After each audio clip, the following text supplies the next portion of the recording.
देवाकडे बघितलं, देवा तू महारथाचा सारथी असल्यावर दुश्मनाची बडाई मारतो, तुला कळतंय का काही? महारथाचा सारथी आणि दुश्मनाची स्तुती करतोय, तुला कळतंय का देवा काही?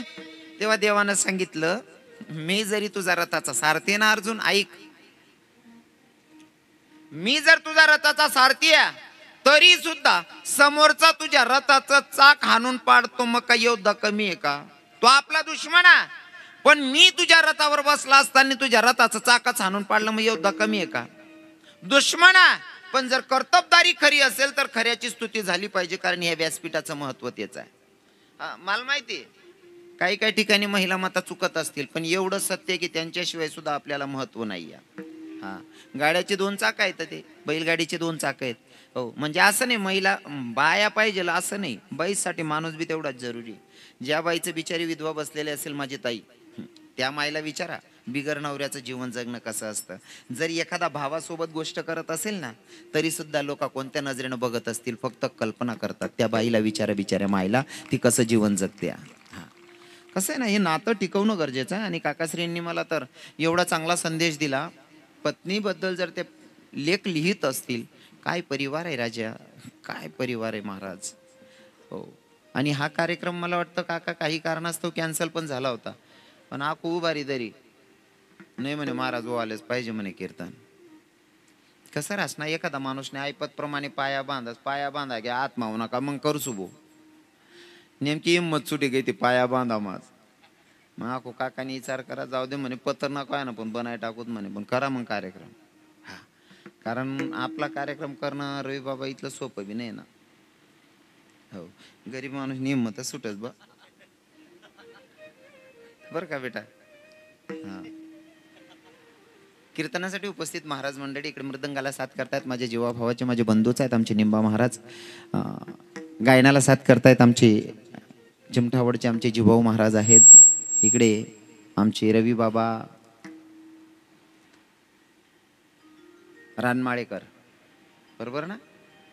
आमचे रवी बाबा आहेत, आमचे सगळे भजनी मंडळ आहे.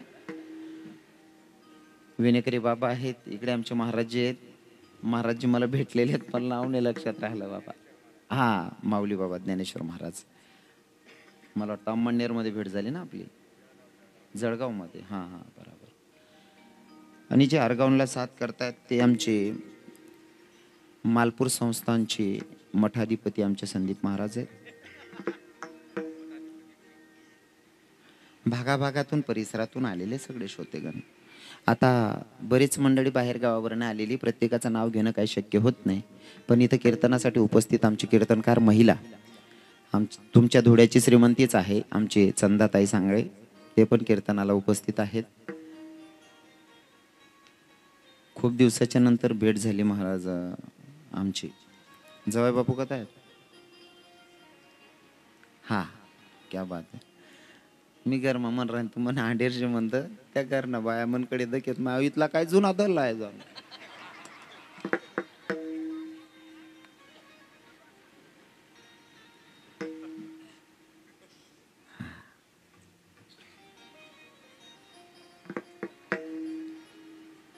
मुलगी माझी कीर्तनकार बाई त्यांच्यासोबत आलेले आमचे त्यांच्या रथाचे सारथी आमचे राहुल दादा पण आहेत. भागाभागातून परिसरातून आलेले सगळे श्रोतेगण. यूट्यूब चॅनलचे मालक आमचे दिनेश दादा, साऊंड सिस्टीमचे मालक आमचे सांजुरीकर नंदूभाऊ, भागाभागातून परिसरातून आलेले सगळे श्रोतेगण. कसं आहे ना, प्रत्येकाचं नाव घेणं काही शक्य होणार नाही. आलेले सगळे श्रोते जे माझ्यापेक्षा ज्ञानामानाने मोठे असतील प्रत्येकाच्या चरणाला स्पर्श करतो आणि भंगाकडे वळतो. विठ्ठल विठ्ठल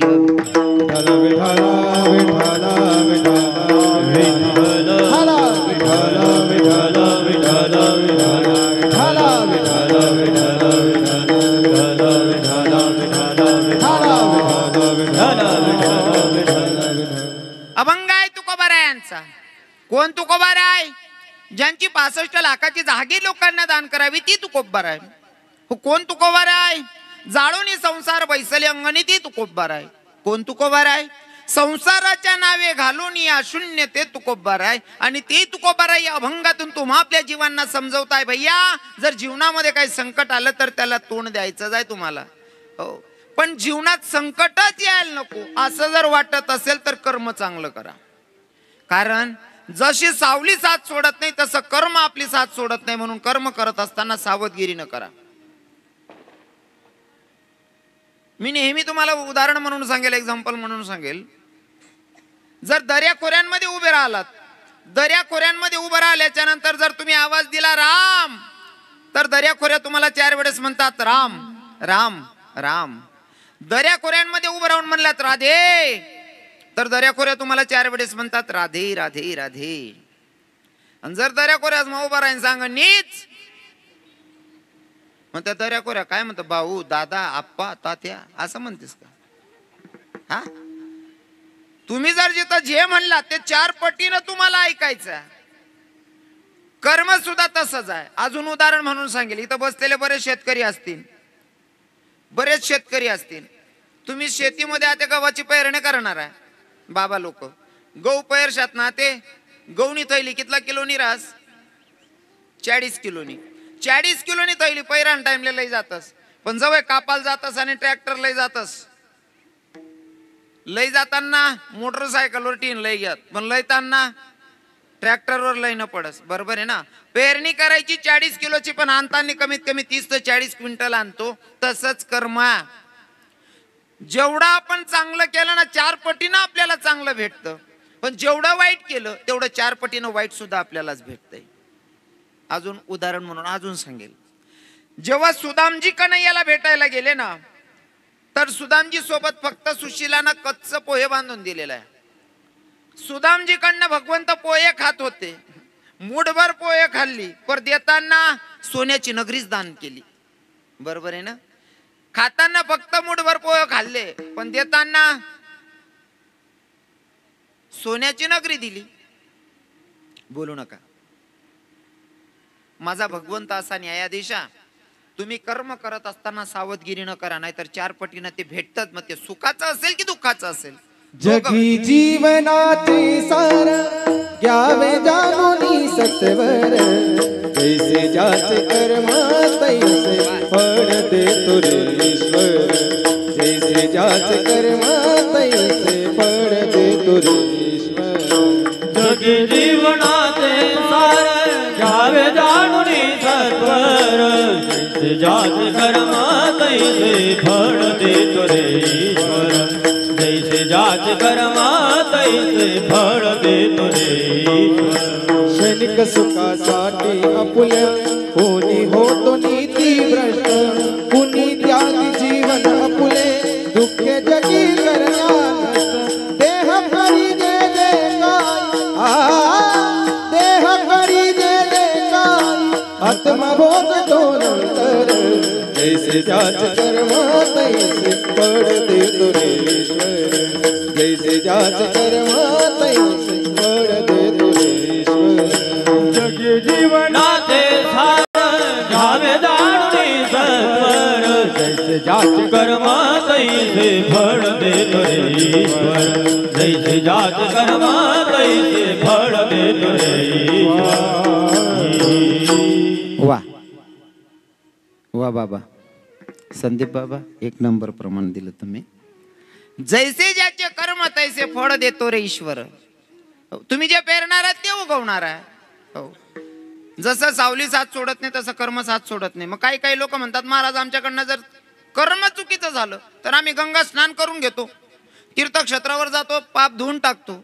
आता मला सांगा, पाप झाल्याच्या नंतर गंगेवर स्नान केल्याच्या नंतर पाप धुतलं जातं का हो बाबा? तुमचं काय मत आहे माया हो?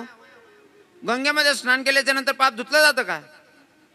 जर धुवायचं असेल ना, तिथं पण एक मी हो ते मला वाटतं निरंकारी भजनाची कॅसेट मध्ये एक भजन ऐकलं होतं. हे कभी प्यासे को पानी पिलाया नहीं, बाद अमृत पिलाने से क्या फायदा. गंगा नहाने हरिद्वार काशी गया, गंगा नहाते ही मन में ख्याल आ गया. तन को धोया मगर मन को धोया नहीं, लाख गंगा नहाने से क्या फायदा. कभी प्यासे को पानी पिलाया नहीं, बाद अमृत पिलाने से क्या फायदा। जर तुम्हाला पाप धुवायचं असेल गंगेमध्ये, तर ते धुवायच्या, तण धुवायच्या अगोदर मन धुतलं गेलं पाहिजे. तण धुवून काय फायदा नाही, बरोबर आहे ना, मन धुतलं गेलं पाहिजे. माझा तुम्हाला प्रश्न होता, गंगामा स्नान करा नंतर पाप धुवायचं का हो काका? तुम्ही माया बहिणीच माही कोण उत्तर दी, गंगामा स्नान करा नंतर आपला करेल पाप धुवायचाच का? नाही ना, पक्का ना. पण मन भाषामध्ये जर सांगा ना, मन अनुभव असा आहे गंगामा स्नान करा नंतर पाप धुवायचाच. करा मग काल दिन पाहिजे चोऱ्या. हा कोई आप बटेल बहिणीच मग मुकल्या बहिणीले सवय राहिल, लगीन मा जर कोण डोकं धुवाल बट मंगल पोत काढेल राहील ना, पाय काय सर काय लेतील तुम्हाला म्हणत ना तशा बाया.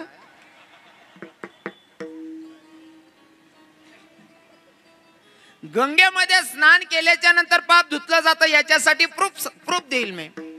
अरे गंगेमध्ये स्नान केल्याच्या नंतर जाऊ द्या, मुखातून नुसतं गंगा गंगा म्हणलं तरी सुद्धा पापाची होडी होते असं आमचे संत सांगतात. म्हणता गंगा गंगा सकळ दोष जाती गंगा, सकळ दोष जाती गंगा, सकळ दोष जाती गंगा. वाटे बोलता गंगा गंगा सकळ दोष जाती गंगा, सकळ दोष जाती गंगा, सकळ दोष जाती गंगा. वाटे म्हणता गंगा गंगा सकळ दोष जाती गंगा, वाटे म्हणता गंगा गंगा सकळ दोष जाती गंगा, सकळ दोष जाती गंगा, सकळ दोष जाती गंगा. वाटे म्हणता गंगा गंगा सकळ दोष जाती गंगा, दोष जाती गंगा, सकळ दोष जाती गंगा. वाचे म्हणता गंगा गंगा सकळ दोष जाती भंगा. नुसतं मुखातून गंगा गंगा जरी म्हणलं तरी पापाची म्हणजे दोष नाहीसे होतात. गंगा गंगा म्हणल्याच्या नंतर जर दोष जळत असतील तर मला सांगा, गंगेमध्ये स्नान केल्याच्या नंतर पाप धुतलं जात नसेल का? आता मान्य आहे ना, पाप धुतलं जात असेल, मान्य आहे का नाही? हो, धुतलं जात. पण पाप धुतलं जातात, तुमल्या आयडिया ही गई काल दिन पाहिजे करा ते चोऱ्या. पाप धुतलं जातं गंगेमध्ये, पण ते पाप समुद्रामध्ये ते पाणी आहे ना, त्याचं बाष्पीभवनानं ते ढग आकाशात घेऊन जातात आणि ते पाणी आकाशात गेल्याच्या नंतर बरोबर ते पाप बी त्या आकाशमाला जातं त्या ढग. आणि ज्यान त्यानं पाप बरोबर ज्यान त्यानं दाबार पाडत देव बा. म्हणून पाप करत असताना, कर्म करत असताना सावधगिरीनं करायचं, नाही तर ते आपल्याला भोगावं लागणार आहे, चुकणार नाही. या साधकांचा तुकोबारायांना प्रश्न आहे, तुकोबाराय तुम्ही म्हणताय ना भोग भोगावाच लागतो, त्याच्यासाठी एखादं उदाहरण सांगा ना. कारण कोर्टात जर केस असेल, जोपर्यंत पुरावा भेटत नाही तोपर्यंत केस जिंकता येत, जोपर्यंत पुरावा नाही दादाश्री तोपर्यंत केस जिंकता येत नाही. मग तुमच्याकडे पुरावा आहे का? तुकोबारायांकडे काय नसेल हो. तुकोबारायांनी लाखोच्या हिशोबानं उदाहरण दिले असते, पण आपण तुकोबारायांची पायाची धुरही बनू शकत नाही, पण उगा प्रयत्न करणार आहे. ऐका, एका कसाच्यातून गाय सुटली, गाय सैरा वैरा धावत्या, भोग भोगावाचा लागतो याच्यावर बोलायलो. एका कसाच्यातून गाय सुटली, गाय सैरा वैरा धावत्या, कसाच्या हाती गाय लागत नाही. या गाय तिचा जीव वाचवते, कसाई गायीच्या मागे धावतोय तिला धरण्यासाठी. गाय जीव घेऊन पडत होती नदीच्या काठीनं. एक ब्राह्मण स्नान करत होता, स्नान करणाऱ्या ब्राह्मणाकडे कसाई दादानं बघितलं, कसाई दादा आवाज दिला, ब्राह्मण दादा ओ ऐका ना, ओ माझ्या हाताकडून गाय सुटली, गाय मला घावत नाही, तेवढी गाय द्या ना म्हणले धरून. ब्राह्मण दादा गंगेवर स्नान करत होते, स्नान करता करता उठले, गायीच्या समोर गेले, गायीच्या समोर गेले, दोघं हात आडवे केले, दोघं हात आडवे केले, गाय जागीच थांबली. आता कसाई दादानं गायला धरलं, धरल्याच्या नंतर काय केलं असं खूप काय सांगायची गरज नाही, तुम्ही बसलेले श्रोते माझ्यापेक्षा ज्ञानामानाने मोठे आहात. कसाईनं गायला धरली, काय केलं असं? कापले असन ना बाबा, कापले असन आणि खाल्ले असन. आता चला पुढे, फक्त विषयात पुढे जायचंय, नाही तर उठून उभा राहायचं अशात तुम्ही. पुढे जाऊन एक वारकरी वारी करीत होता. वारी करीत असताना एका गावी मुक्कामाला थांबला. थांबल्याच्या नंतर एका बाईनं बघितलं, तरुण स्त्री होती, तिनं बघितलं, म्हणले बाबा कुणाका चाललात? काय नाही की पंढरपुराला जातोय. बाबा तुम्ही पंढरपुराला चाललात? म्हणले हो बाई. बाबा असं करा ना, माझ्याकडे जेवायला या ना. वारकरी बाबा म्हणतो पंक्तीत पण जेवायचं आणि त्या घरी पण जेवायचं, लेकी त्या घरीच जेवतो म्हणला. आता बाई तिथं बाई घेऊन गेली वारकरी बाबाला.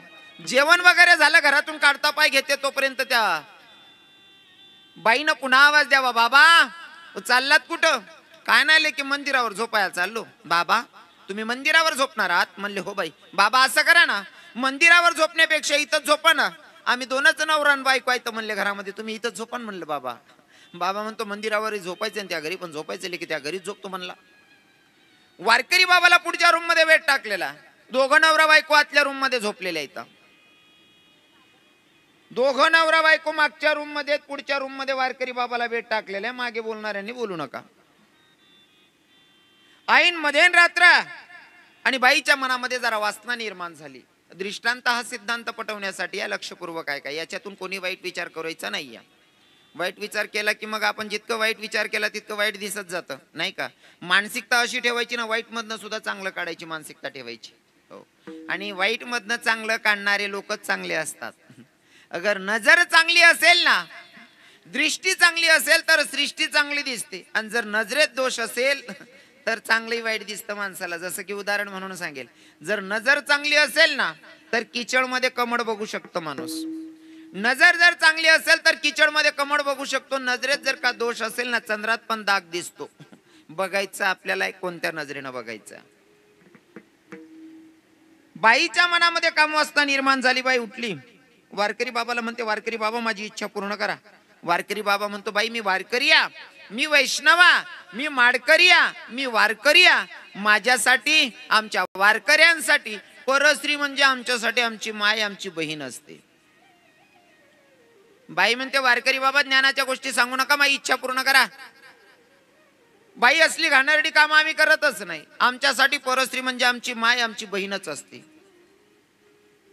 आणि खरंच आहे बरं, वारकऱ्यांसाठी परस्त्री आपली माय, आपली बहीणच असते. हो, तो खरा वारकरी. जर गड्यात माड असेल, वैष्णवया, वारकरिया, माडकरिया, त्याच्यासाठी परस्त्री त्याची माय, त्याची बहीणच आहे. आणि जर गड्यात माड असेल, स्वतःला माडकरी म्हणत असेल, स्वतःला वैष्णव म्हणत असेल, आणि त्याच्या जर नजरेत दोष असेल, परस्त्रीला जर वाईट नजरेनं बघत असेल, तर तो खानदानी माडकरीच नसतो बरं का. हे खानदानी माडकऱ्याची लक्षणच नसतात. ते माडकऱ्यासाठी परस्त्री म्हणजे त्याची माय, त्याची बहीण असते. आणि आम्हाला ती तुकोबारायांची शिकवण आहे, जाई व तू माते न करी साया, सामी विष्णुदास तैसे नव्हे. आमच्यासाठी परस्त्री आमची माय, आमची बहीण आहे. वारकरी बाबा सांगत होते. बाई म्हणते, वारकरी बाबा ज्ञानाच्या गोष्टी करू नका, माझी इच्छा पूर्ण करा. वारकरी बाबाचं लक्ष घरात गेलं. वारकरी बाबाच्या मुखातून सहज वाक्य निघाला, का काय बाई आहेस, तुझा नवरा घरात झोपला असल्यावर तुझ्या मनामध्ये असली घाणेरडी विचार आलीच कस काय? बाई म्हणते, वारकरी बाबा तुम्हाला माझा नवरा दिसतोय वय. बाईनं काढली कुराड. नवरा झोपलेला होता, नवऱ्याची झोपेतच खांड केली, झोपेतच ठार मारलं नवऱ्याला. आता म्हणते वारकरी बाबा, आपल्याला आडवं येणारही कोणी नाही या, आता तरी माझी इच्छा पूर्ण करा, आता तरी माझी इच्छा पूर्ण करा. वारकरी बाबा म्हणतो, अग्निदेवतेच्या समोर 7 फेरे घेतले, त्या नवऱ्याला झाली नाही, आमच्या सारख्यांबद्दल काय चांगला विचार करणार आहे. म्हणले, बाई असली घाणेरडी कामं आम्ही करतच नाही.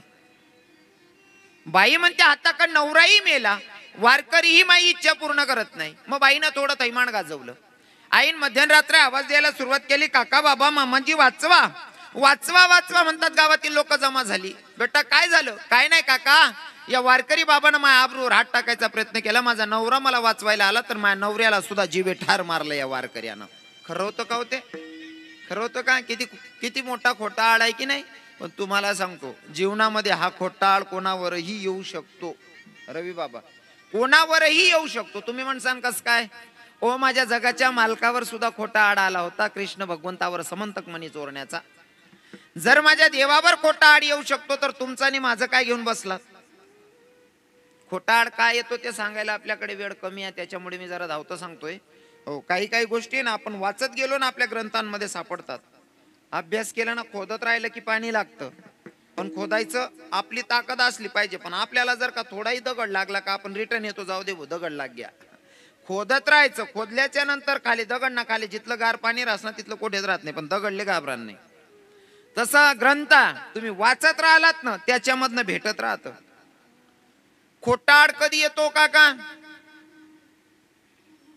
जनावर चालतात ना, गाय म्हैस बैल, हे जे चालतात ना, यांच्या चालल्याच्या ज्या पायच्या खुऱ्या असतात ना उमटलेल्या, त्या उमटलेल्या खुरीमध्ये जर पाणी साचलेलं असेल आणि त्या साचलेल्या पाण्यामध्ये जर का तुम्ही चंद्रमा बघून घेतला तर तुम्ही कितीही प्रामाणिक असलात तरी तुमच्यावर खोटा आड येऊ शकतो, असं शास्त्र म्हणतं.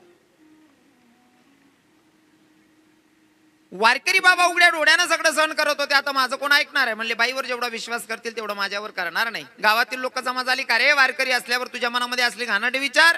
कुणी म्हणतं याला गडपास लावा, कुणी म्हणतं मारून टाका, कुणी म्हणतं जाडून टाका. पण एक सुज्ञ बाबा होते, ते म्हणे असं काही करू नका. वारकरी आहे ना, याच्या मनामध्ये परस्त्रीच्या आबरूवर हात टाकायचा विचार आला ना, याला मारू नका, याला जाडू नका. एक काम करा, काय, याचे दोघं हात तोडा, याचे दोघं हात तोडा आणि याला मोकळं करा. याचे तुटलेले हात बघून दुसरा वारकरी कोणी बाईच्या आबरूवर हात टाकणार नाही. याचे दोघं हात तोडा आणि याला मोकळं करा. वारकरीला भर चौकात बांधलं, या भर चौकात बांधल्या आणि वारकरी बाबाचे दोघं हात तोडले इथं आणि वारकऱ्याला मोकळं केल्या. वारकरीनं पंढरपुराचा मार्ग धरावा. पंढरपुराचा मार्ग धरलेला आहे. पंढरपुरात प्रवेश केला, जगाच्या मालकाचा मंदिरात प्रवेश केला. गाभाऱ्यात गेल्याच्या नंतर भगवंताचं दर्शन घेतलं. दर्शन घेतल्याच्या नंतर डोळ्यातून गडगड अश्रू वाहत होते. देवाला सांगितलं, देवा अरे हाच का तुझा न्याय? अरे तुझ्यासाठी वारी करत होतो रे, पायी वारी करत होतो, तुझ्यासाठी भजन गात होतो, तुझ्यासाठी टाळी वाजवत होतो. देवा तुझ्यासाठी भजन गाणाऱ्याला, तुझ्यासाठी पायी चालणाऱ्याला, तुझ्यासाठी टाळी वाजवणाऱ्या भक्ताला जर हात गमवावे लागत असतील तर तुला करुणावंत दयावंत तरी कसं म्हणायचं जगाच्या मालका सांगणार आहे. तेव्हा पंढरीश पांडुरंग परमात्म्यानं सांगितलं, वारकरी बाबा मी कधीच कोणावर अन्याय करत नाही. हे तुमचं कर्म आहे, ते तुम्हाला भोगावं लागतंय. म्हणले कसं देवा? हे तुमचं कर्म, तुम्ही जे पेरलेलं आहे तेच उगवलेलं आहे. म्हणे कसं देवा? अरे मागच्या जन्मामध्ये तुम्ही शुद्ध ब्राह्मण होते, एका कसायाच्या हातून गाय सुटली, गाय सैरा वैरा धावत होती. तुम्ही काय केलं? ब्राह्मण दादाने, कसाई दादाने तुम्हाला आवाज दिला की ब्राह्मण दादा ती गाय मला घावत नाहीये, तेवढी गाय द्या म्हणले धरून. तुम्ही काय केलं? गायीच्या समोर गेले, दोघं हात आडवे केले. या हातांमुळे मागच्या जन्मामध्ये गायला जीव गमवावा लागला, म्हणून या जन्मामध्ये तुम्हाला हात गमवावे लागले. केले कर्म झाले, तेच भोग आले. वारकऱ्याच्या डोळ्यात अश्रू होती. वारकऱ्याने सांगितलं, देवा माझा गुन्हा माझ्या लक्षात आला रे, पण मला एक सांग ना, तिचा नवरा तर गपगुमान झोपला होता ना, त्याचा काय अपराध आहे बिचाऱ्याचा? तेव्हा माझ्या भगवंतानं सांगितलं, तो आता गपगुमान झोपलेला दिसतोय ना, तोच मागच्या जन्माचा कसाई आणि मारणारी जी बाई आहे मागच्या जन्माची गाय, या त्यानं जसं तिची खांड केली, तिने सुद्धा या जन्मामध्ये त्याची खांड केली. तुम्ही जे पेरणारा ते चुकवणार आहे, अजिबात चेंज होणार नाही. कर्म माणसाची साथ सोडत नाही. हा झाला संतांचा दृष्टांत. मग तुमच्यासारखा माझ्यासारख्या साधारण जीवाला सोडणार आहे का?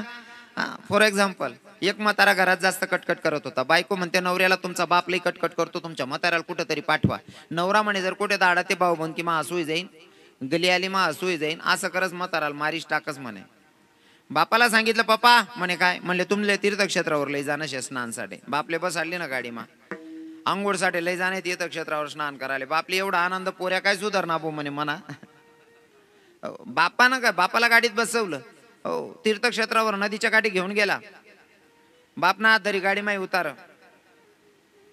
बापले आनंद का मी तीर्थक्षेत्रावर स्नान लिहिले बा. गुडगाल पाणी होतं म्हणे, भाऊ बावड्या आडे बसू का रांगदवाले? नाही म्हणे पप्पा चला पुढे. गुडगानं पाणी कंबरले लागायला लागे म्हणे, कार भाऊ बावड्या बसू रे? नाही म्हणे पप्पा चला पुढे. कंबरनं पाणी छातीला लागायला लागे म्हणे, बावड्या हो बावड्या तू मला ते आंघोळलेलं येल शे का म्हण लेंडर पूस करायला येले रे भाऊ. हा तू इथं मला स्नान करण्यासाठी आणलेलं आहे का माझ्या जीवनाचा अंत करण्यासाठी आणलंय? बाळा सांगणार आहे नेमकं काय हेतू आहे तुझा? हेतू समजू दे ना. एंड ऑफ द लाईफ जीवनाचा अंतच करायचा आहे ना. पण ऐक, तू मला मारण्यासाठी आणलेला आहे ना राजा, जागा बदलून टाक. पोरगा म्हणतो, पप्पा तुमच्या लक्षात आलं ना मी तुम्हाला मारण्यासाठी आणलेलं आहे, मग मरायचं इथं पण आणि जागा बदलून पण तर मरायचंय, मग इथं मरायला काय अडचण आहे? बाप म्हणतो, लेका जागा बदल ना. पप्पा मरणं त्या डेबिशे जागा बदलीशीन बी मरणच शे, माटे मराल काय अडचण आहे म्हणे तुमले? बेटा जागा बदलाय टाक रे भाऊ. का बरो पप्पा? अरे दादा आईच जागावर मी मन बापले सोडी जायले, तू कमीत कमी जागा तरी बदलाय टाक. तुम्ही जे पेरणारा तेच उगवणार आहे. हा, अजिबात अपेक्षा ठेवायची नाही समोरवाल्याकडनं. हा, आपलं कर्म आपली साथ सोडत नाही, याच्यावर बोलतोय मी आज.